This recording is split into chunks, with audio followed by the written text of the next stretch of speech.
Indonesia, tanah air tercinta. Di sini ku hidup berkarya. Raju damai, ragam suku agama. Surga kecil yang menjadi nyata.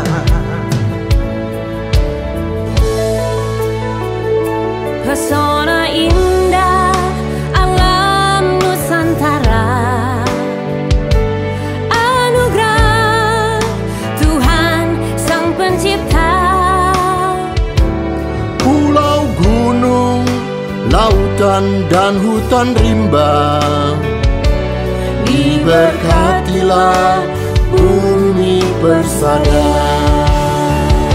Satukan, majukan Indonesia, dari Sabang sampai Merauke. Oh jagalah, amalkan Pancasila. Indonesia jayalah selamanya.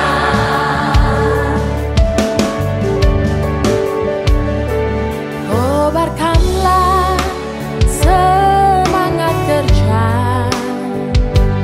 berikanlah seluruh jiwa raga. Hiduplah dalam suka bersama, wujud indah Bhinneka Tunggal Ika. Makmurkan, adilkan Indonesia, dari Nyanggas sampai Pulau Rote. Oh banggakan nama besar bangsa Indonesia, harumlah di dunia. Satukan, majukan Indonesia, dari Sabang sampai Merauke. Oh jagalah, amalkan Pancasila. Indonesia jayalah selamanya. Indonesia harumlah di dunia. Indonesia jayalah selamanya.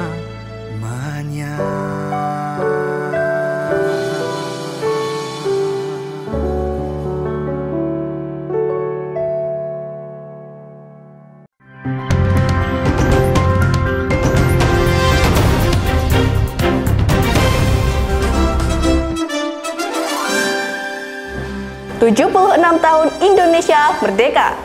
Indonesia tangguh, Indonesia tumbuh.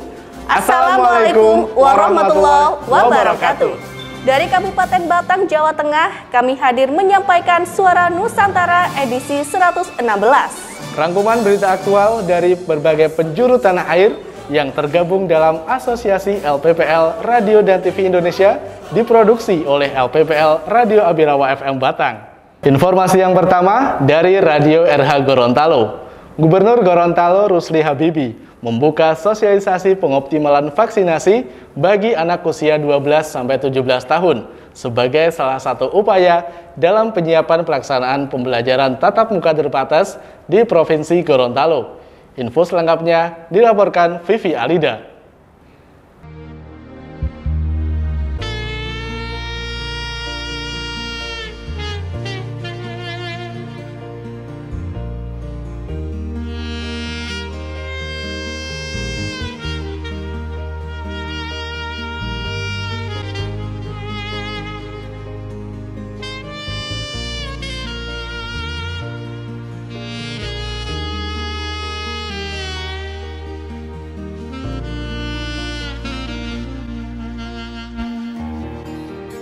Gubernur Gorontalo Rusli Habibie menyerahkan bantuan bagi 30 prajurit Brigade Infanteri atau Brigif 22 Otamanasa di Kecamatan Anggrek, Kabupaten Gorontalo Utara pada Senin 9 Agustus 2021. Mereka saat ini sedang menjalani karantina terpusat di fasilitas milik Dinas Kesehatan Pemkab Garut yang tidak jauh dari lokasi Mako. Bantuan yang diserahkan berupa 150 rapid antigen, masker 20 kotak, vitamin C 96 kotak. Ada juga zinc tablet 25 kotak, obat batuk sirup 25 botol, dan obat batuk tablet 10 kotak. Mantan Bupati Gorontalo Utara itu berharap agar personil yang karantina segera pulih dan kembali ke kesatuannya. Rusli juga mengingatkan bahwa upaya melawan pandemi COVID-19 hanya bisa dilakukan secara bersama-sama dan kompak. Ia menyadari seorang gubernur tidak bisa berbuat apa-apa tanpa bantuan wali kota, bupati, forkopimda hingga di tingkat kecamatan dan desa, termasuk kepatuhan dan kepedulian masyarakat. Jadi jangan cemas. Alhamdulillah kami bisa menyisihkan sedikit obat-obatan untuk brigif dan batalion. Itu rapid test antigen 150 kit, masker juga 20 box, vitamin C, zinc tablet, obat batuk sirup, obat batuk tablet. Semoga dapat meringankan bapak-bapak dan ibu-ibu di sini, terutama vaksin Pak dan brigif. Tolong jadwalkan kapan kita akan ke sini, kita vaksin 100%, termasuk ibu-ibunya. Sementara itu, Komandan Brigif 22 Letkol Infanteri Made Sandi Agusto mengucapkan terima kasih atas perhatian dan kepedulian Gubernur Rusli kepada kesatuan dan personilnya. Ia juga memohon maaf belum bisa bersilaturahim karena lebih banyak berada di Batalion 711 Raksatama Palu mempersiapkan latihan pratugas Satgas ke Papua. Letkol Infanteri Made menjelaskan 30 prajuritnya yang terpapar COVID-19 terdiri dari 21 anggota Brigif 22 OM, 6 prajurit Batalion Infanteri 711 Raksatama Palu, dan 3 orang dari Batalion 715 Matuliato. Pihaknya terus memantau anggota yang saat ini sedang isolasi terpusat. Secara umum semuanya dalam kondisi sehat dan tidak bergejala. Hasil swab PCR sedang ditunggu untuk memastikan apakah 30 personel tersebut sudah bisa kembali ke kesatuan masing-masing. Gorontalo, NKRI, harga mati, NKRI, harga mati.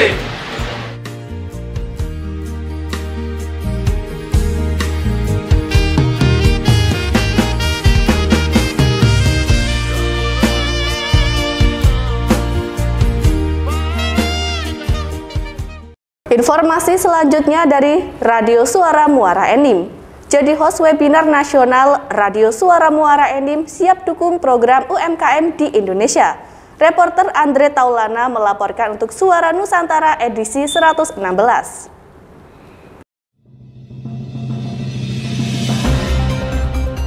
Jadi host webinar nasional, Radio Suara Muara Enim siap dukung program UMKM di Indonesia. Dinas Komunikasi dan Informatika Kabupaten Muara Enim melalui Lembaga Penyiaran Publik Lokal Radio Suara Muara Enim menjadi host dalam webinar nasional yang bertajuk Peranan Pemberdayaan Ekonomi Kerakyatan di dalam menghadapi pandemi guna pemulihan ekonomi masyarakat serta peran radio dalam mendukung program UMKM di Indonesia. Acara yang berlangsung di Studio 1 Suara Muara Enim Radio Rabu pagi 11 Agustus 2021 yang dipandu oleh host dan presenter announcer LPPR Radio Suara Muara Enim Andre Taulana bersama moderator Dr. Andes Helen Marawis atau yang akrab dipanggil dengan Bang Hens yang merupakan Biro Humas Asosiasi LPPR Radio dan TV Indonesia dengan narasumber Gubernur Sumatera Selatan yang diwakili oleh Asisten 2 Bidang Ekonomi Keuangan dan Pembangunan Provinsi Sumatera Selatan Ekowati Retnaningsih, Gubernur Gorontalo Haji Rusli Habibie, Gubernur Nusa Tenggara Barat Zulkifli Mansyah, Direktur Informasi dan Komunikasi Perekonomian dan Kemaritiman Ditjen IKP Kementerian Kominfo RI Septriana Tangkari, Ketua Asosiasi Asosiasi LPPL Radio dan TV Indonesia Erwin Ibrahim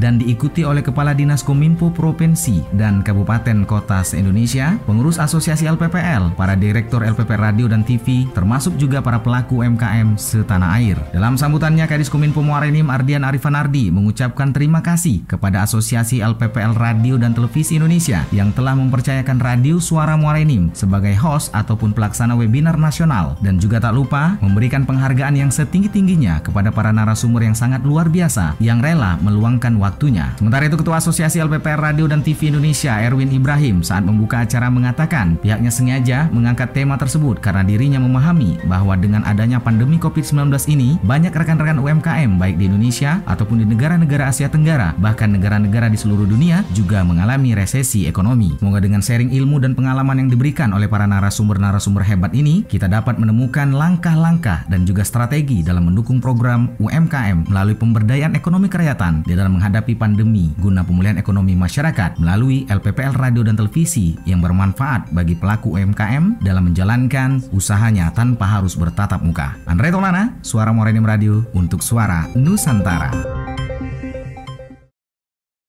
Anda masih mengikuti Suara Nusantara edisi 116 produksi LPPL Radio Abirawa FM Batang. Informasi selanjutnya dari RPK Siak 92 FM. PT Pertamina Persero melalui anak usahanya PT Pertamina Hulu Rokan telah resmi menjadi operator yang akan mengelola wilayah kerja Blok Rokan. LPPL Radio RPK Siak Kabupaten Siak Provinsi Riau melaporkan untuk Suara Nusantara. Sejak ditetapkan tanggal 8 Agustus 2021 waktu dini hari, seremoni alih kelola wilayah kerja Rokan dari PT Chevron Pacific Indonesia kepada PT Pertamina Hulu Rokan resmi dilakukan secara virtual yang ikut disaksikan oleh Bupati Siak Alferdi beserta unsur Forkopimda di lingkup Pemkab Siak. Melalui kesempatan tersebut, Direktur PT Pertamina Persero, Nike Widiawati mengatakan, momen ini merupakan kebanggaan bagi PT Pertamina yang telah dipercaya untuk mengelola Blok Rokan. Tentunya dengan adanya alih kelola ini diharapkan dapat menunjang pertahanan ekonomi nasional dan PT Pertamina berkomitmen akan melaksanakan kelola Blok Rokan dengan optimal. Ini merupakan momen yang sangat bersejarah untuk kita semua. Momen kebanggaan untuk kita semua, di mana Blok Rokan hari ini akan resmi dikelola oleh Pertamina yang tentunya ini akan menunjang ketahanan energi nasional. Bapak Ibu yang kami hormati, pada bulan Mei 2019 yang lalu, pemerintah telah memberikan amanah kepada Pertamina untuk mengelola Blok Rokan. Blok yang berkontribusi 24% dari produksi migas nasional. Pertamina berkomitmen akan menjalankan amanah ini dengan sebaik-baiknya demi kepentingan bangsa dan negara Indonesia. Pengelolaan Blok Rokan ke Pertamina sebagai perusahaan BUMN tentu akan memberikan manfaat yang lebih luas bagi negara, baik dari sisi pengelolaan maupun dari sisi penundaan negara, sekaligus memperkuat posisi Pertamina. Untuk itu, Dwi Sucipto mengapresiasi kepada pihak CPI yang telah mengelola Blok Rokan dengan capaian dan kinerja yang baik terutama dalam operasional produksi minyak di Indonesia, khususnya pada 7 wilayah kerja di Riau dan ada 7 kabupaten, yakni Kota Dumai, Kabupaten Kampar, Bengkalis, Rokan Hulu, Rokan Hilir, Kota Pekanbaru, dan Kabupaten Siak. Alhamdulillah mengalami segala puji bagi Allah SWT atas nikmat, kesempatan dan lindungannya pada hari ini, pada malam ini kita dapat berkumpul dalam rangka mengikuti kegiatan serah terima alih kelola wilayah kerja Rokan. Wilayah kerja yang sangat penting bagi Indonesia yang telah banyak memberikan kontribusi bagi tidak hanya bagi capaian produksi migas nasional, namun juga kontribusi dalam perekonomian di Indonesia khususnya di wilayah Riau. Untuk itu pada kesempatan ini kami atas nama seluruh jajaran SK Migas, manajemen SK Migas khususnya, dan industri hulu migas ingin memberikan apresiasi sebesar-besarnya atas ucapan terima kasih atas kerjasama dan kontribusi seluruh jajaran CPI yang telah mengelola Sementara itu, menanggapi hal tersebut, Bupati Siak Alfedi memberikan ucapan selamat dan sukses atas alih kelolanya Blok Rokan dari PT Chevron Pacific Indonesia kepada PT Pertamina Hulu Rokan, dengan harapan proses transisi ini berjalan dengan baik, sukses, aman, dan lancar. Dari LPPL Radio RPK Siak, Kabupaten Siak, Provinsi Riau, mengabarkan untuk Suara Nusantara. Informasi selanjutnya, tim penggerak PKK Kalimantan Selatan mensosialisasikan gerakan keluarga sehat tanggap dan tangguh bencana ke kabupaten kota se-Kalimantan Selatan. Reporter Al-Munawaroh melaporkan dari Tabalong untuk Suara Nusantara. Penjabat Ketua Tim Penggerak PKK Kalsel, Sapriati Saprija, bersama anggotanya menyambangi Tabalong pada 6 Agustus 2021. Kunjungan ini dalam rangka mensosialisasikan gerakan keluarga sehat, tanggap dan tangguh bencana TPPKK Kalsel. Dalam gerakan keluarga sehat, tanggap dan tangguh bencana ini, tim penggerak PKK Kalsel turut menyerahkan bantuan berupa masker dan puluhan paket sembako. Bantuan ditujukan bagi lansia, penyandang disabilitas, serta masyarakat tidak mampu yang terdampak pandemi COVID-19. Kabupaten kota yang ke-10 yang kami kunjungi dalam rangkaian gerakan keluarga sehat tanggap dan tangguh bencana. Jadi Ibu Ketua, mohon izin saya sampaikan juga ibu-ibu sekalian bahwa saya di sini kapasitas saya kalau saya berbicara tentang keluarga sehat tanggap tangguh bencana adalah saya sebagai Ketua Bidang Kesehatan Keluarga dan Lingkungan, yaitu Ketua Bidang 4 tim penggerak PKK Pusat. Sekaligus saat ini kebetulan dipercaya untuk menjadi Ketua PJ Ketua Tim Penggerak PKK Provinsi. Kita sudah mengadakan gerakan launching dan sosialisasi gerakan keluarga sehat tanggap dan tangguh bencana dari Mahligai, dari Provinsi Kalimantan Selatan untuk seluruh Indonesia. Jadi alhamdulillah kita Kalsel menjadi tempat untuk dilaunchingkannya gerakan ini. Kebetulan karena memang saya ada di sini, jadi merupakan gerakan sinergitas antara pusat dan daerah. Kunjungan tim penggerak PKK Kalsel ini disambut positif tim penggerak PKK Tabalong. Ketua tim penggerak PKK Tabalong, Syarifah Syifa menjelaskan, pihaknya akan berkomitmen menyalurkan bantuan sesuai arahan TPPKK Kalsel. Kami menyampaikan ucapan selamat datang dan terima kasih kepada Ibu PD Ketua Tim Penggerak PKK Provinsi Kalimantan Selatan beserta rombongan yang hadir di Kabupaten Tabalong, buminya Sedapa Kawan. Alhamdulillah kegiatan gerakan keluarga sehat, tanggap dan tangguh bencana. Semoga dengan adanya kegiatan seperti ini bisa memperkerat tali silaturahmi. Seperti kita ketahui, jumlah kasus COVID-19 mengalami kenaikan dalam 1 bulan terakhir ini, khususnya di Kalimantan Selatan, daerah-daerah dan juga khususnya di Kabupaten Tabalong. Total bantuan yang diserahkan kali ini sebanyak 25 paket sembako serta 1.000 lembar masker dan beras. Al-Munawarah TV Tabalong melaporkan. Informasi berikutnya dari LPPL Rewako FM. Pemerintah Kabupaten Goa mulai melakukan vaksinasi ketiga untuk tenaga kesehatan di lingkup Kabupaten Goa. Reporter Tim News Radio Rewako, Provinsi Sulawesi Selatan, melaporkan untuk Suara Nusantara. Pemerintah Kabupaten Goa mulai melakukan vaksinasi booster atau dosis ketiga untuk para tenaga kesehatan atau nakes di Rumah Sakit Umum Daerah RSUD Syekh Yusuf Kabupaten Goa, Senin 9 Agustus 2021. Bupati Goa menjelaskan bahwa pemberian vaksin ketiga ini untuk meningkatkan antibodi para nakes di Kabupaten Goa. Pemberian vaksin ini akan dilakukan secara bertahap, yaitu para nakes dengan terlebih dahulu diberikan kepada tenaga kesehatan di wilayah dataran rendah. Lanjut Adnan, nakes kecamatan-kecamatan yang ada di dataran rendah ini diprioritaskan karena merupakan daerah dengan tingkat kasus COVID-19 yang cukup tinggi. Olehnya itu, ia berharap dengan vaksinasi ketiga ini, para nakes akan lebih terlindungi dari penularan COVID-19. Ya, hari ini kita mulai melakukan vaksin ketiga booster untuk para tenaga kesehatan kita. Meskipun jumlahnya tenaga kesehatan kita 2.000 lebih, kita baru mendapatkan dosis sekitar 1.316. kita mendapatkan dosis hari ini 1.316 dari 2.000 lebih yang akan dilakukan vaksin. Oleh karena itu kita juga melakukannya secara bertahap. Ini kita mulai dari Rumah Sakit Syekh Yusuf dulu bersama dengan seluruh puskesmas terdekat. Kalau sudah ada tambahan dosis lagi baru kita menjangkau kepada seluruh nakes-nakes kita yang ada di puskesmas-puskesmas dataran tinggi. Bupati Adnan berharap ke depan ketersediaan stok vaksin COVID-19 tetap terjaga di wilayah Kabupaten Goa, sehingga kegiatan vaksinasi di Kabupaten Goa juga tetap berjalan dengan baik. Tim News LPPL Radio Rewako 100,4 FM Kabupaten Goa, Provinsi Sulawesi Selatan melaporkan untuk Suara Nusantara. Informasi selanjutnya dari Irama FM.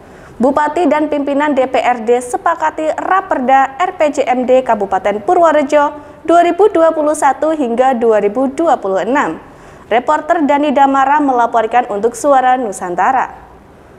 Dewan Perwakilan Rakyat Daerah Purworejo menggelar rapat paripurna dalam rangka penetapan keputusan DPRD tentang persetujuan terhadap rancangan peraturan daerah Purworejo tentang rencana pembangunan jangka menengah daerah Purworejo tahun 2021-2026 dan rancangan perubahan KUA dan perubahan PPAS Purworejo tahun anggaran 2021. Acara yang dipusatkan di ruang rapat paripurna gedung DPRD Purworejo pada Senin 9 Agustus 2021 dihadiri oleh Ketua, Wakil Ketua dan anggota DPRD, Bupati Purworejo Agus Bastian, Wakil Bupati Purworejo Yuli Hastuti, Sekretaris Daerah Said Ramadan dan jajaran eksekutif lainnya. Dalam rapat paripurna tersebut, Bupati dan pimpinan DPRD menandatangani nota kesepemahaman bersama perihal Raperda RPJMD Purworejo 2021-2026 serta rancangan perubahan KUA dan perubahan PPAS Purworejo tahun anggaran 2021. Disampaikan Bupati, pembahasan yang dilakukan telah memperoleh hasil dalam menyepakati visi, misi, tujuan, sasaran, program daerah, kerangka pendanaan dan program perangkat daerah yang akan dilaksanakan dan dicapai dalam RPJMD Purworejo tahun 2021-2026. Dokumen yang disepakati berupa rancangan peraturan daerah Purworejo tentang rencana pembangunan jangka menengah daerah Purworejo tahun 2021-2026 yang selanjutnya akan disampaikan kepada Gubernur Jawa Tengah untuk mendapatkan evaluasi sesuai ketentuan perundang-undangan yang berlaku. Menyepakati visi, misi, tujuan, sasaran, program daerah, kerangka pendanaan dan program perangkat daerah yang akan dilaksanakan dan dicapai dalam RPJMD Kabupaten Purworejo tahun 2021-2026. Atas hasil pembahasan tersebut, kami dapat menerima dan agar ditindaklanjuti dalam bentuk nota kesepakatan bersama. Selanjutnya, hasil evaluasi akan disampaikan kembali ke DPRD Purworejo untuk dilakukan penyesuaian dan ditetapkan menjadi peraturan daerah. Setelah melaksanakan pembahasan atas materi rancangan perubahan kebijakan umum anggaran dan perubahan prioritas dan plafon anggaran sementara tahun anggaran 2021, maka Badan Anggaran DPRD Purworejo dapat menerima rancangan perubahan kebijakan umum anggaran dan perubahan prioritas dan plafon anggaran sementara tahun anggaran 2021 beserta perubahannya dan selanjutnya untuk disepakati menjadi nota kesepakatan bersama antara Dewan Perwakilan Rakyat dan pimpinan daerah. Saya Dani Damara dari LPPL Radio Irama FM Purworejo melaporkan untuk Suara Nusantara. Anda masih mengikuti Suara Nusantara edisi 116 produksi LPPL Radio Abirawa FM Batang. Informasi selanjutnya dari Radio In FM Kebumen. Bupati Kebumen mengikuti peresmian peluncuran sistem online single submission atau OSS berbasis resiko oleh Presiden Joko Widodo. Reporter Tim Liputan Ratih TV melaporkan untuk Suara Nusantara. Senin 9 Agustus 2021, melalui video conference Bupati Kebumen Arif Sugianto didampingi Asisten 2 Nugroho Triwaluyo, Kepala DPM PTSP Slamet Mustolkah, dan pimpinan OPD terkait lainnya mengikuti peresmian peluncuran sistem online single submission OSS berbasis risiko oleh Presiden Republik Indonesia Joko Widodo dari ruang kerja Bupati Gedung F Kompleks Setda Kabupaten Kebumen.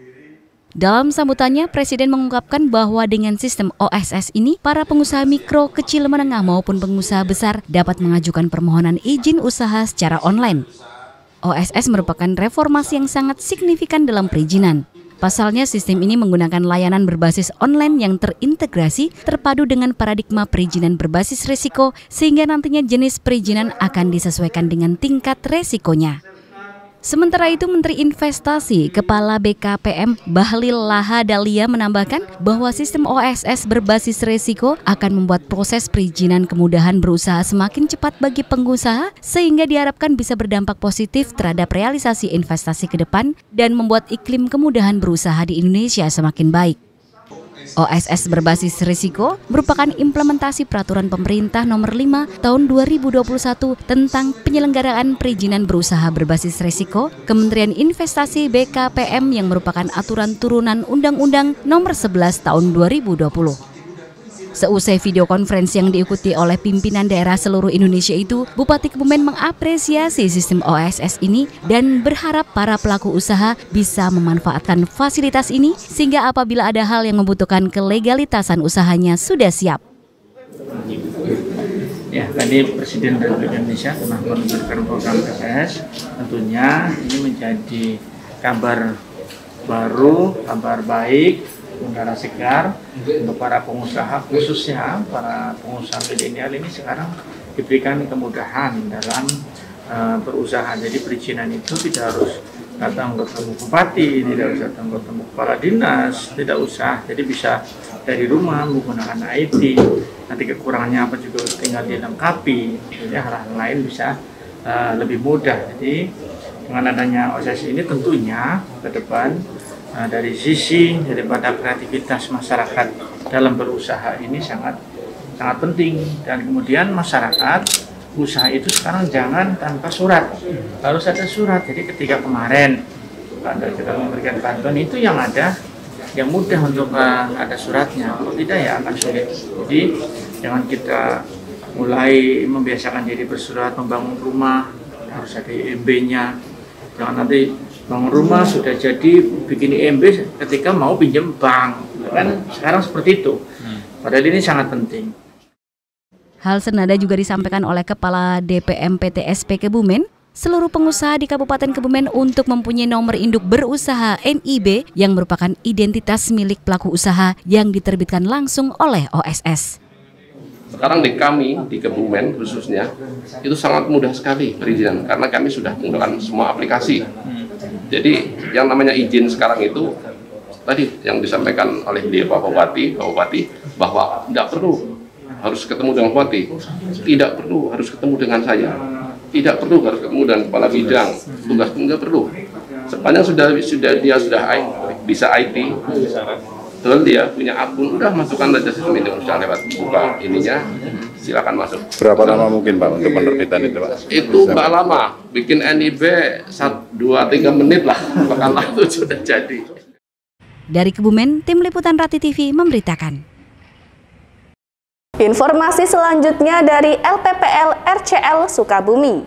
Mudzakarah Ekonomi Syariah, Bupati Desa Religius Mubarokah wujudkan visi misi Sukabumi. Reporter Tim Liputan Kami TV melaporkan untuk Suara Nusantara. Bupati Sukabumi Haji Marwan Hamami membuka webinar Mudzakarah Ekonomi Syariah dan pelatihan peningkatan mutu Satgas Desa Religius Mubarokah secara virtual dari Pendopo Sukabumi Kamis 12 Agustus 2021. Kegiatan yang dilaksanakan bersama para ketua lembaga keagamaan tingkat Kabupaten Sukabumi ini sekaligus memperingati Gebyar Muharram 1443 Hijriah dan Milad Penegakan Syariat Islam PSI ke-19. Dalam arahannya, Haji Marwan Hamami bersyukur adanya terobosan dan inovasi yang bermanfaat bagi masyarakat di tengah pandemi COVID-19 yang belum usai. Ditambah upaya menciptakan desa religius Mubarokah ini harus memberikan daya dongkrak yang kuat dalam mempercepat terwujudnya Kabupaten Sukabumi yang religius, maju dan inovatif menuju masyarakat sejahtera lahir batin. Adapun 7 desa yang menjadi percontohan desa religius Mubarokah ialah Bantar Agung, Kecamatan Jampang Tengah, Mekarjaya, Kecamatan Warung Kiara, Cipendei, Kecamatan Surade, Sukadamai, Kecamatan Cicantayan, Pasir Halang, Kecamatan Sukaraja, Pondok Kasolande, Kecamatan Parung Kuda, dan Desa Kecamatan Kadudampit. Demikian disampaikan Dinas Komunikasi Informatika dan Persandian Kabupaten Sukabumi. Dari Pendopo Sukabumi, Jawa Barat, Kami TV melaporkan. Informasi selanjutnya dari Radio 3M Maluku. Pemprov Maluku dan Universitas Kristen Indonesia Maluku dukung penuh gerakan nasional 1000 startup digital. Roadshow lewat webinar diikuti 1000 peserta. Reporter Viani melaporkan untuk Suara Nusantara. Kegiatan roadshow melalui webinar yang diadakan Gerakan Nasional 1000 Startup Digital dengan Universitas Kristen Indonesia Maluku atau UKIM 17 Agustus 2021 mendapat antusiasme tinggi. Tercatat lebih dari 1.300 orang yang mendaftar meski yang mengikuti lewat Zoom meeting dibatasi hanya 1.000 orang. Webinar bertajuk Startup sebagai solusi ini adalah bagian dari tahapan Ignition. Sebelum nantinya Gerakan Nasional 1000 Startup Digital ini akan beranjak ke tahap networking, workshop, Hackspring, Bootcamp, hingga tahapan incubation yang akan menyiarkan inovator-inovator dari kalangan milenial Maluku yang benar-benar serius dalam melahirkan startup digital. Hadir dalam webinar kali ini Wakil Gubernur Maluku Barnabas Orno, Soni Hendra Sudaryana, Koordinator Startup Digital Kominfo Republik Indonesia, Rektor Universitas Kristen Indonesia Maluku Jafet Damamain, Denny Raharjo yang merupakan seorang profesional dan mentor startup digital, serta M. Iksan Tualeka, founder Indo East Network.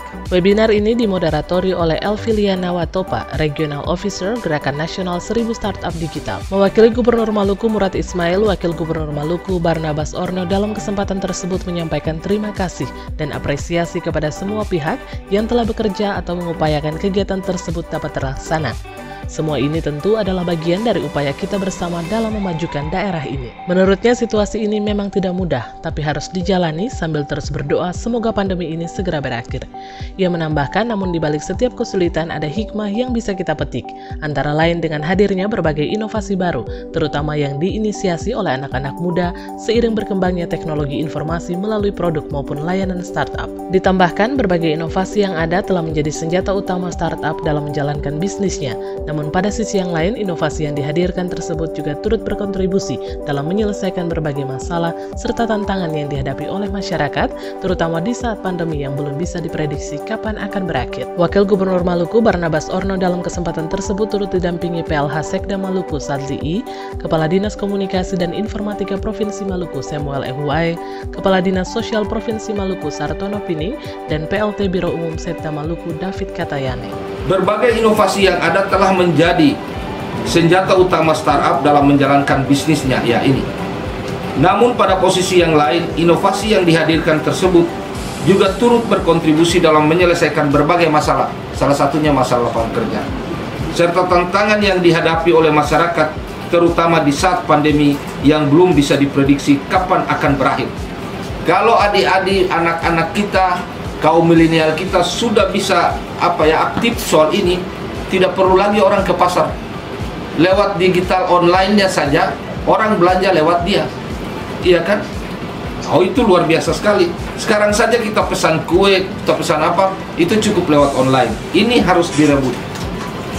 Karena berkompetisi sekarang untuk mendapatkan lapangan kerja tidak lagi sekedar memodalkan saudara kita jadi pejabat lalu kolusi dan nepotisme. Tapi sekarang ini betul-betul bersaing bagaikan onta keluar dari lubang jarum. Tak hanya itu, startup juga dianggap dapat membantu memberdayakan masyarakat dan meningkatkan kualitas ekonomi melalui produk serta layanan berbasis teknologi. Hal tersebut juga didukung adanya peningkatan adaptasi penggunaan teknologi oleh masyarakat secara luas, termasuk kita yang ada di Maluku. Mestinya kita harus jadikan keindahan Maluku ini bagaikan raksasa yang sedang tidur. Kita mesti bangunkan supaya banyak orang datang. Bangunkan dengan cara apa? Dengan cara teknologi. Orang banyak akan datang, sehingga ada sektor jasanya. Hadirnya berbagai inovasi ini juga diiringi dengan kemunculan startup baru di berbagai segmen bisnis. Kini masyarakat tidak hanya mengenal startup pada kategori ride hailing dan e-commerce saja, tapi juga melalui berbagai kategori lainnya seperti fintech, edutech, healthtech, dan agritech, termasuk kategori-kategori lainnya dalam kehidupan sehari-hari.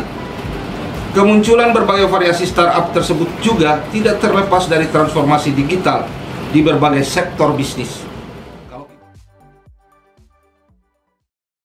Informasi selanjutnya dari LPPL Radio Abirawa FM Batang. Di tengah pandemi dengan kondisi serba sulit, Kampung Hijrah bangkitkan semangat hidup para isoman. Reporter Heri Kisyanto melaporkan untuk Suara Nusantara.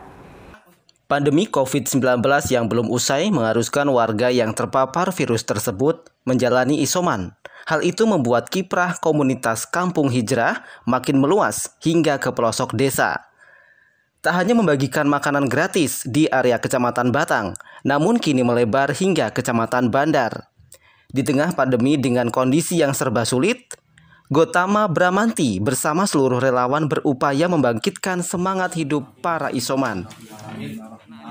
Yang pertama niat kita bahwa di tengah situasi pandemi, yang situasi semua sulit, kita ingin menumbuhkan rasa kepedulian, rasa kebersamaan, bahwa kita di sini, di bangsa ini tidak sendiri, kita ada komunitas yang peduli, ada komunitas yang berbagi, ada komunitas yang membuat orang yang isoman mentalnya enggak. Selain komunitas, ada pula Hasan, Ketua Yayasan FKPB yang terketuk hatinya untuk berkontribusi meringankan beban sesama. Tapi Kampung Hijrah ini memberikan diri saya, terutama perwakilan dari FKPB, terketuk hati saya, bisa teman-teman Kampung Hijrah ini mengadakan atau memberikan sumbangsih kepada teman-teman yang masih. Salah satu donatur yang intensif mendonasikan bantuannya adalah Pudam Sendang Kamulyan. Perumda tersebut mengapresiasi langkah cepat para relawan karena peran mereka dibutuhkan isoman. Saat ini memang itu hal yang sangat ditunggu-tunggu atau dinanti-nanti oleh masyarakat, khususnya yang menjadi apa yang mengalami isoman. Demikian pendengar dan pemirsa, saya Heri Kisyanto mohon pamit dari Omah Tani, Kecamatan Bandar, Kabupaten Batang, Jawa Tengah. Heri Kisyanto melaporkan. Informasi dari Radio Abirawa FM Batang mengakhiri Suara Nusantara edisi 116. Tetap jaga dan patuhi protokol kesehatan. Saya Tama Ramadan. Dan saya Vicky, beserta kru yang bertugas mengucapkan banyak terima kasih. 76 tahun Indonesia Merdeka. Wassalamualaikum warahmatullahi wabarakatuh.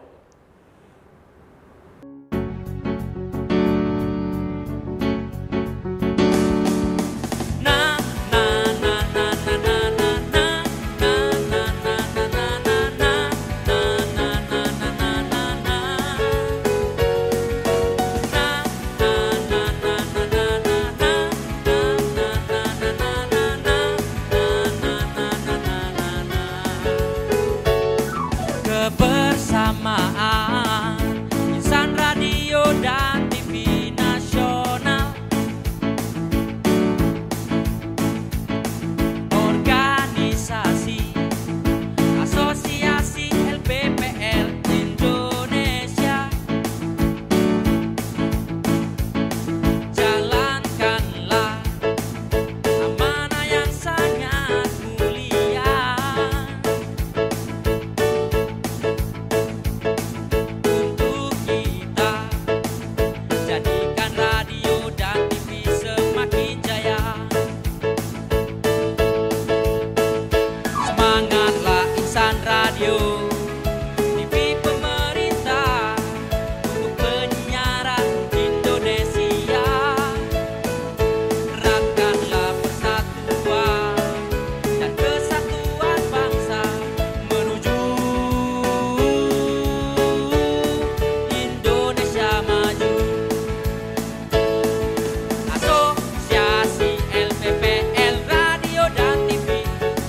Media publik pemersatu